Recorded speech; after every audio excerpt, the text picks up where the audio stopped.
வணக்கம் நேயர்களே, இது channel G. Welcome back to another episode of channel G. வெளிச்சத்திற்கு வாங்க என்ற தொடர் பாலஜோதிடம் என்ற வார இதழில் வெளிவந்து கொண்டு இருக்கிறது. அதனை உங்களுக்கு படைக்கிறோம். கேட்டு மகிழுங்கள். கருத்துக்களை சொல்லுங்கள். இனி சிந்தனைக்கு வருவோம்.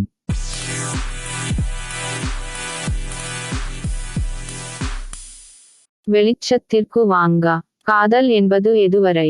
கல்யாண காலம் வரும் வரை என்று ஒரு பழைய சினிமா பாடல் வரும்.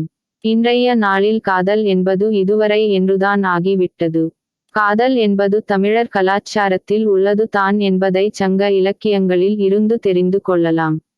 முன்பெல்லாம் கூட காதலர்கள் இருந்தார்கள். காதல் தோல்வி என்றால் தற்கொலை என முடிவு செய்து விடுவார்கள். அடுத்த காலகட்டத்தில் காதல் சோகம் என தாட்டி வைத்தபடி வாழ்க்கையை கழித்தார்கள். அதற்கு அடுத்த காலகட்டத்தில் எங்கிருந்தாலும் வாழ்க்கை என்ற மனநிலைக்கு வந்து விட்டார்கள். இன்றைய நாளில் விவாகரத்து செய்து விட்டு வரும் வரை காத்திருக்கிறேன் என்ற நிலையில் இருக்கிறார்கள். அது சரி, இதெல்லாம் சரியா என்ற லாஜிக் இல்லாமல் அப்படியே ஏற்றுக்கொண்டு வாழ பழகி விட்டோம் என்றாலும் சில அடிப்படைகளை தெரிந்து கொள்ளாமல் இருக்கலாமா? திருமண வயதை தொட்டவர்கள் ஜாதக பொருத்தம் பார்ப்பது என்ற முக்கியமான கட்டத்தை கடந்து தான் ஆக வேண்டியது உள்ளது.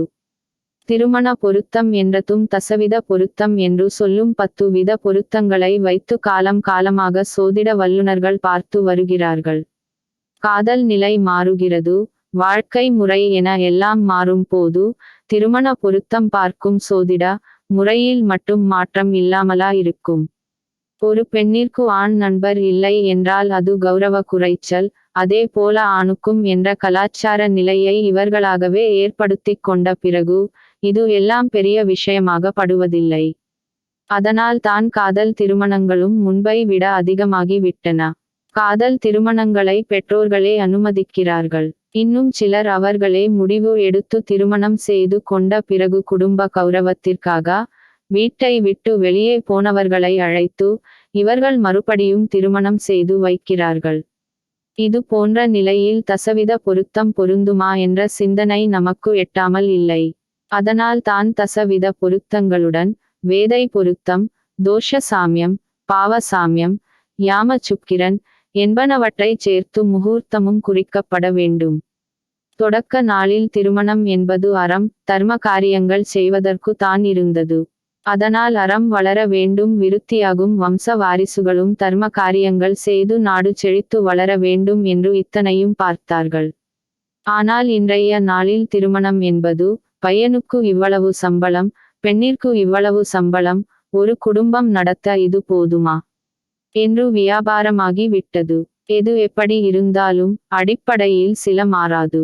அதை இன்றைய நடைமுறை சூழலுக்கு ஏற்ப உள்ள அணுமுறையில் கையாண்டால் சிக்கல் இல்லை என்பதை மறுப்பவர்களும் யாரும் இருக்க மாட்டார்கள். அடிப்படையில் குடும்ப வாழ்க்கைக்கு 10 முக்கிய அம்சங்கள் தேவை. அவை புரிந்து உணர்த்தல், நம்பிக்கை கொள்ளுதல், மகிழ்ச்சியாக வாழ்த்தல், ஆரோக்கியமான வாழ்வு, வம்ச விருத்தி, ஏற்றமிகு வாழ்வு, உறவுகளை பேணுதல், சவால்களை சந்தித்தல், நீண்ட ஆயுள், நிறைவான அறப்பணி என்பன.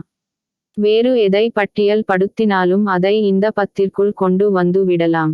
இந்த ஒவ்வொரு அம்சங்களையும் சோதிட ரீதியாக உள்ள குறிப்புகளை உளவியல் ரீதியாகவும் அணுகி ஜாதக பொருத்தம் பார்த்தால் திருமண பொருத்தம் என்பது ஏற்புடையதாக இருக்கும்.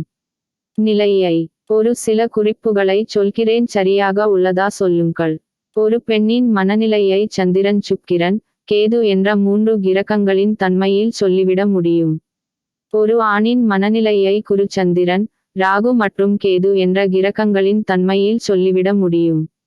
இந்த இரண்டில் மன ஒற்றுமை வந்தாலே அடுத்த கட்ட பொருத்தம் பார்க்க சென்று விடலாம். அதை விடுத்து 10க்கு 6 என்று மதிப்பெண் போட்டு மனப்பொருத்தம் பார்ப்பது ஒரு சடங்காக இருக்குமே தவிர சுபமான தீர்வை கொண்டு தராது. இந்த மன ஒற்றுமை என்பது காதல் சொல்ல வரும் நிலையில் இருந்தே தொடரும். அதனால் தான் பல பெண்கள் இருக்கும் கூட்டத்தில் கூட ஒரு பெண்ணை மட்டுமே தேர்வு செய்யும் இளைஞர்கள் இதை மறுப்பது இல்லை. இதே போல பெண்களும் என்பதை புரிந்து கொள்ளலாம். இவரை திருமணம் செய்து கொள்ளலாமா என்று கேட்க வரும் ஆணும் பெண்ணும் இவரை காதலிக்கலாமா என்று கேட்க வருவதில்லை. காரணம் இந்த கிரக குண இயல்பு அடிப்படை தன்மைதான். சந்திரன் கேது செல்பி பிரியர். செவ்வாய் சுக்கிரன் காம சிந்தனை. சந்திரன் தொடர்பும் வந்து விட்டால் கனவில் கூட இப்படித்தான் என்று சொல்லிவிடலாம். மேஷத்தில் ராகு, குறுக்கு புத்தி, இப்படி ஜாதகரின் மன நிலை, உணர்வு நிலை இவைகளை பட்டியல் படுத்தி இது உளவியல் ரீதியாக பொருந்தி வரும் ஜாதகத்தை பொருத்தி பார்த்தால் முறிவு இல்லாத வாழ்க்கை, சிக்கல் இல்லாமல் இருக்கும். இன்றைய நாளில் திருமண பந்தம் என்பது ஒரு ஒப்பந்தம் போல ஆகிவிட்டது. இதில் இத்தனை வருடம் என்பதை சிலரும், மறுமணம் செய்து கொள்ளும் பலரும், இருப்பதை விடக்கூடாது என்று சிலரும், பாதுகாப்பான வாழ்க்கை என்று கூட்டுக்குள் சிலரும் என இந்த கால நிலை விரும்பியோ விரும்பாமலோ ஏற்றுக்கொள்ள பழகி கொள்ள வேண்டும்.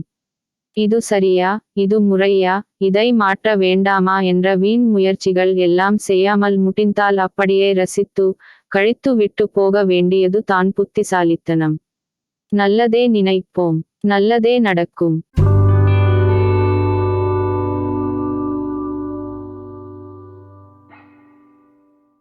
அன்பு நேயர்களே, உங்கள் சேனல் ஜியில் தினம் ஒரு நிகழ்ச்சி ஒளிபரப்பாகி வருகிறது. உங்கள் கருத்தை எங்களுக்கு எழுதி அனுப்புங்கள். எழுதி அனுப்ப வேண்டிய முகவரி: podcastchannelg@gmail.com.